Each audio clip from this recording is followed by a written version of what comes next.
welcome. Thank you for joining us today. Today we're going to have a conversation about social justice and how it interacts with environmental advocacy. And we thought what better day to do this than Indigenous Peoples Day.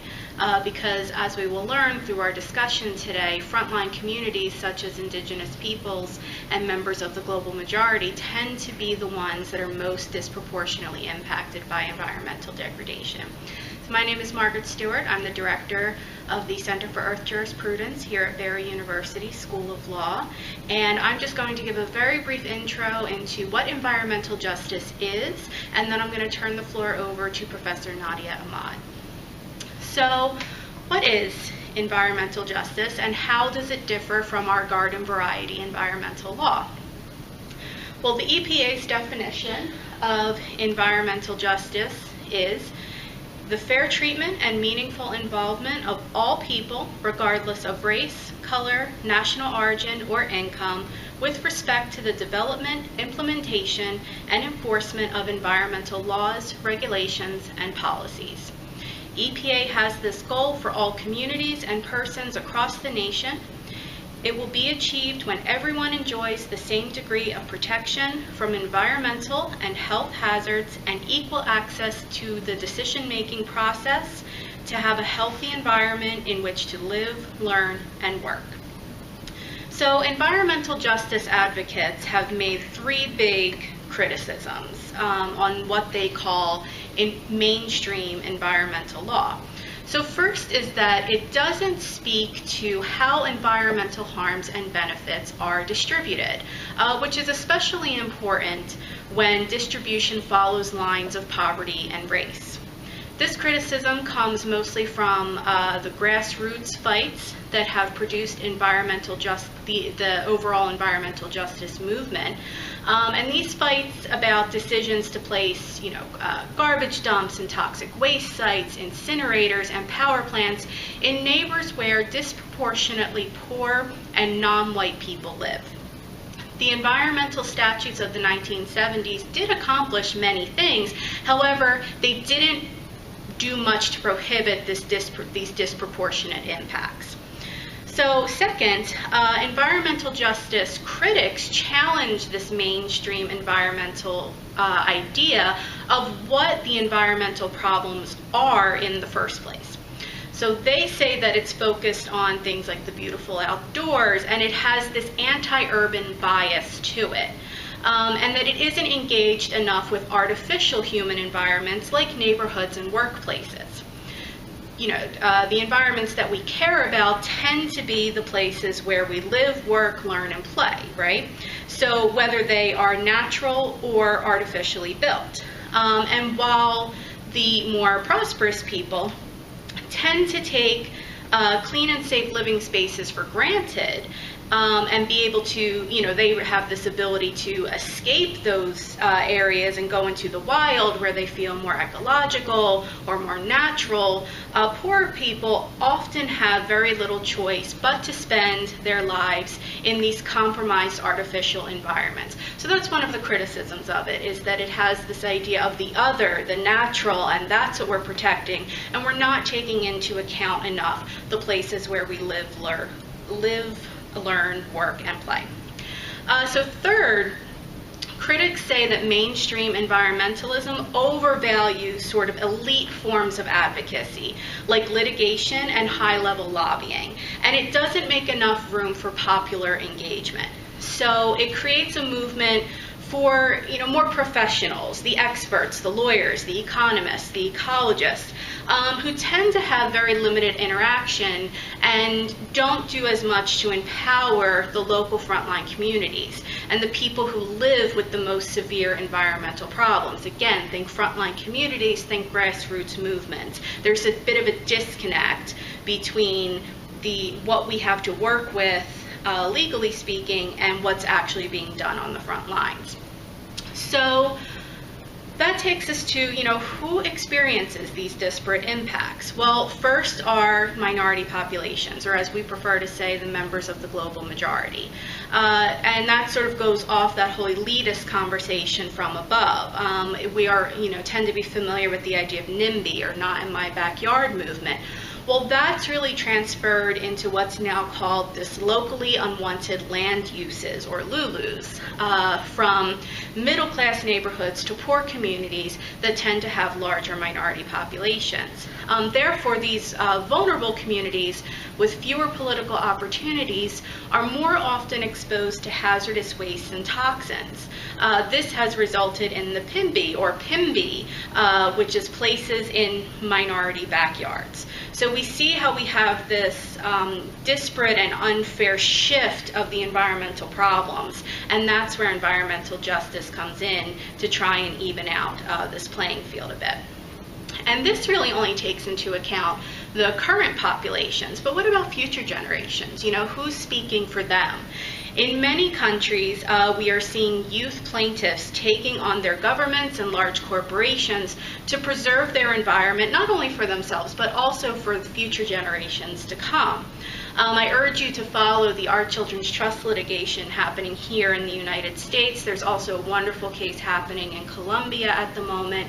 And so you can see how these youths are using a combination of that mainstream environmental strategies that, again, we tend to criticize and that really aren't open to all, but they're combining it with this grassroots advocacy, and they're getting really great results. So now I'm actually going to turn it over to Professor Nadia Ahmad, who's going to discuss how these disparate impacts on frontline communities actually create a significant security concern. Professor Ahmad?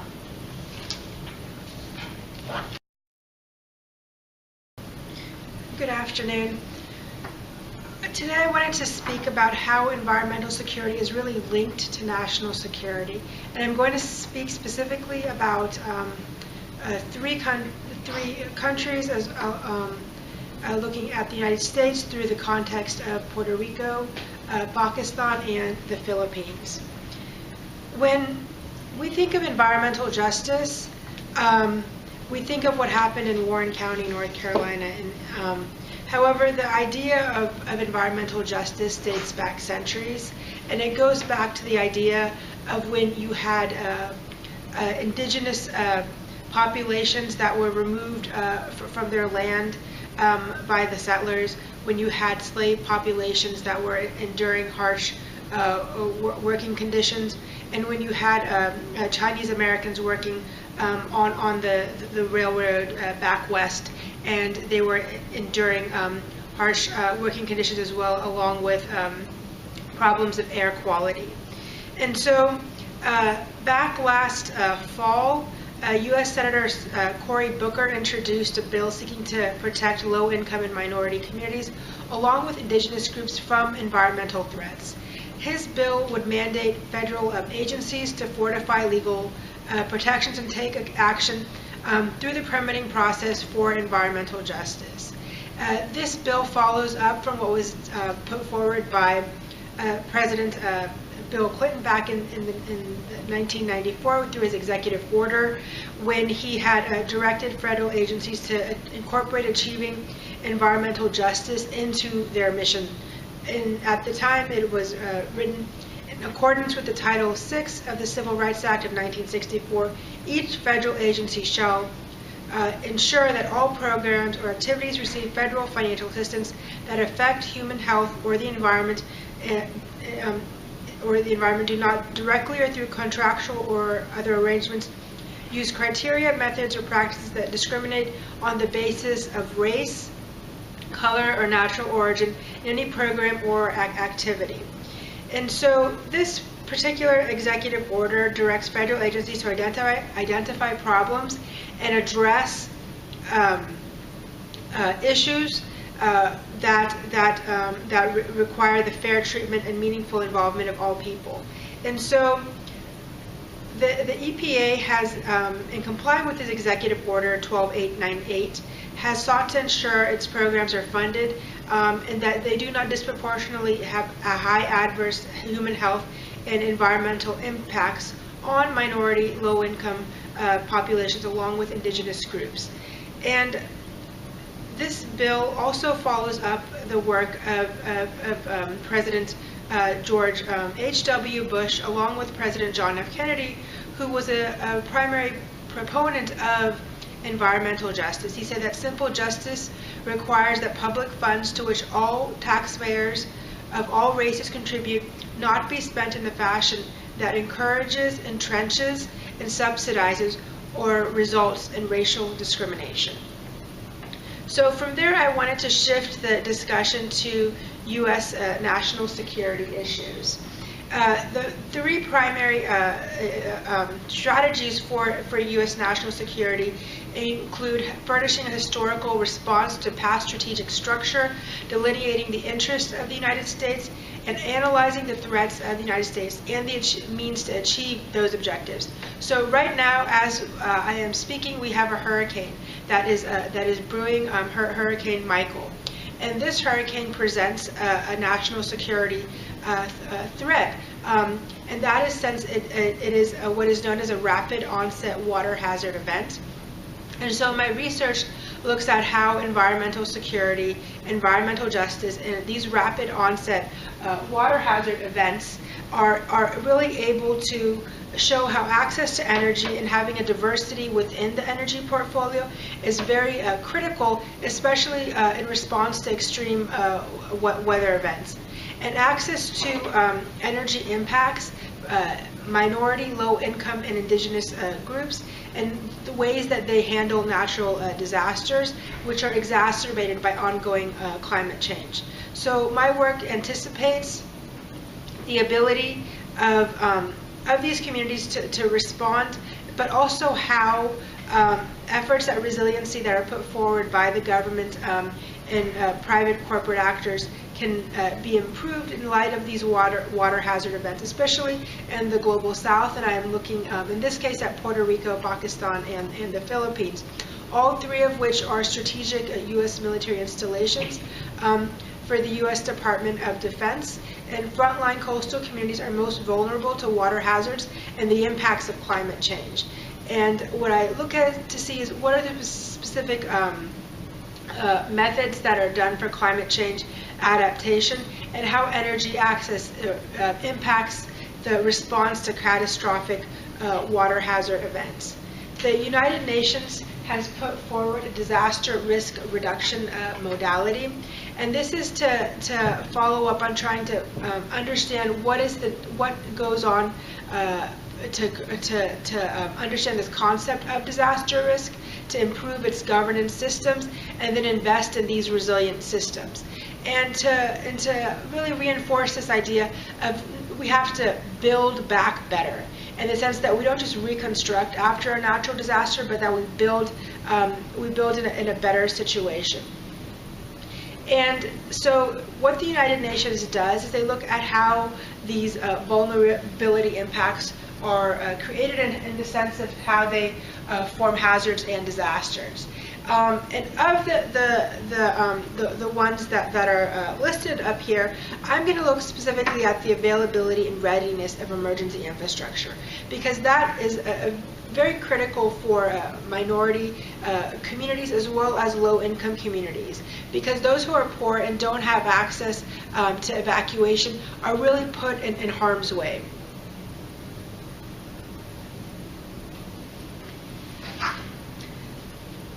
So last fall, we experienced Hurricane Irma in Florida. We had this awful stench. I'm sure you all remember the smell following the hurricane, and that was because of the sewage and wastewater that was not able to work properly because of failed pump stations. The sewage had backed up, and this led to, and could have led to worse conditions because of waterborne illnesses. In fact, in the Florida Keys, 1/4 of all the homes were destroyed there. That is quite incredible in terms of the destruction of property, but also to the risk of people's lives and livelihoods. And further, there's millions of people whose homes and businesses were out power for an extended amount of time. So this had quite a significant impact. And from Hurricane Irma, I wanted to also touch upon Hurricane Maria. And so with Hurricane Maria, federal officials have been working to try to strengthen and stabilize Puerto Rico's electrical grid. That hasn't yet happened because because of so many issues relating to importing fuel, issues of renewable energy. But the main issue is that the grid is just still not strong enough to be able to sustain even another storm, even though all these federal funds have been invested into it. And so at this time in Puerto Rico, many are still without access to electricity, and many are still just waiting to watch and see what will be happening. Even though there have been efforts to try to improve and restore power after Hurricane Maria, there's still a big gap as to where customer service is able to provide a reliable service, and there's still thousands of customers who do not have power. Also, it's been shown that right after the hurricane, there was a number of electric utility workers who had gone to the island to help repair the grid, but now those efforts have started to plateau. And so there hasn't been that full-fledged progress that we have wanted to see, because many of the recovery efforts at the substations have flattened. And then I wanted to touch upon flooding in Pakistan, specifically after the 2010 flooding. And this was part of a larger project that I had done at a workshop at the geology department at Yale University in New Haven, Connecticut, looking at tropical extremes. And the reality was, it has become that extremes have become the new normal. And as a part of this interdisciplinary research, I saw how monsoon variability with other researchers is impacting Asia, Australia, and North America, and how metrics and trend assessments for monsoon depressions and other new observational and theoretical tools and future directions for monsoon forecasting idealized modeling systems can be created. So earlier today, the Nobel Prize in Economics was awarded for looking at metrics for climate change, how important climate change is. And these monsoon seasonal patterns are changing, and being able to see how these weather patterns that impact access to water and to billions of people around the world are very important, especially for being able to look at what we're doing as Margaret Stewart said, as an international community, what we're doing to try to address these challenges and respond to them. And this I wanted to show you real quickly. These are two these are the differences between Pakistan in year 2009 and also in 2010 as a result of the flooding. And you can see on the top photo how much more water on the top photo versus the bottom photo, the amount of water damage that you will see. There's about 20 million people that were impacted by this flooding in 2010, and that's more than the combined number of people that were impacted by the 2004 Indian Ocean tsunami, the 2005 Kashmir earthquake, and the 2010 Haiti earthquake. And so the variabilities in water and the rainfall amounts have varied greatly from year to year. And there's also convergence happening in terms of the subtropical currents as well in that area. What we'll also see happening more in the future is that these monsoon rains are going to move further westward, and so the areas, specifically Pakistan, will have to be more prepared and develop better resilient systems to respond to that. And then I wanted to move a little bit further on this issue and look at the issue of the Philippines. So around that same year in 2010, the Philippines had also experienced catastrophic tsunami. And this was also important because the Pentagon has said that it is working on a project over there for the Enhanced Defense Cooperation Agreement, and they have been working, with the government in the Philippines to try to make sure that the project moves forward. And so the project becomes threatened once there is a major hurricane in that area, because then they have to use that specific area for the storage of equipment for humanitarian and maritime security operations. And another issue of concern regarding Super Typhoon Bopha in 2010 was also the severity of the damage. And so you had entire villages that were wiped out because of the winds, landslides, and flash flooding. You had corn crops and rice crops that were impacted by the hurricane. But there was research done that shows that some of those crops could still be harvested if they were recovered fast enough. So this would, I think, provide and improve issues of food security. There was over 80,000 individuals who are homeless as a result of this typhoon. And then this model right here just looks at the crop rotations and how the crop rotation calendar when the harvesting season and when the planting season overlaps with the monsoon and typhoon seasons. So that's something also to keep in mind. And so a number of cities are now trying to invest in systems to improve responses to disasters. For example, the U.S. Department of Energy, through its Vehicle Technology Office, is supporting a balanced portfolio of early-stage research and works to set up a clean energy coalitions in cities across the country to have wider spread use of alternative transportation fuels and have better energy efficient systems to improve mobility technologies, to enhance energy affordability, reliability, and resilience, and strengthen U.S. energy security. And so these types of projects are what we can continue to do to work as a part of a global community to stop climate change and to work to provide better energy access across the planet. Thank you.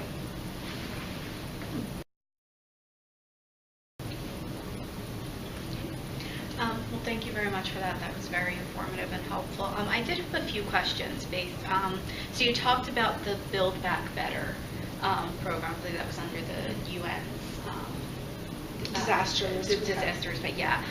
So do you see this as an attempt to address these future disparate impacts and of natural disasters? And is, putting programs like that in place, is that going to be enough? Right, and so the key issue is have we reached that critical point where no matter what we do, we're still going to experience the catastrophic impacts of climate change? And my inclination would be to say yes, but my hope would be no, that we still are far away from that we can still do something to thwart climate change. But we have to really start today. We can't start 5 years from now. We have to really start today with improving emergency response systems, but also being able to have information campaigns. I think that's where education is so important, is that having people be aware of the risk of climate change and what can be done. I think climate change is the top national security threat in this country. Okay, yeah, thank you. So, going through your presentation and just from, our general knowledge, we see this increased, impact on certain frontline communities due to environmental causes such as, severe weather events that you were talking about, crop disruptions, increased seismic activities near fracking sites, and not to mention, polluted water and air, leading to increased incidence of cancer and other types of health concerns. So do you think that in the system we have now, in our own laws and policies, we went through the EPA's definition of what environmental justice is. You talked about President Clinton's, quote with the 94 executive order. Do we have in place now a responsibility to address all of those problems, or do we have to start building that up more? So I wish I could say, oh yes, we do, but the reality is that we don't. We're very far from it. Even the most forward-thinking and progressive cities are really behind the curve internationally. So if you look what Paris is doing compared to what Los Angeles is doing, how we are still so reliant upon vehicles for transportation. We have very limited use, especially in Orlando, of mass transportation. I think that is really what's critical, is that we're just building and building. We're not really building to scale down. Yeah, absolutely. Okay, well, thank you very much, Professor Ahmad. Thank you for joining us today and for talking to us about environmental justice and how it really is a global issue that we need to start tackling. Okay, thank you.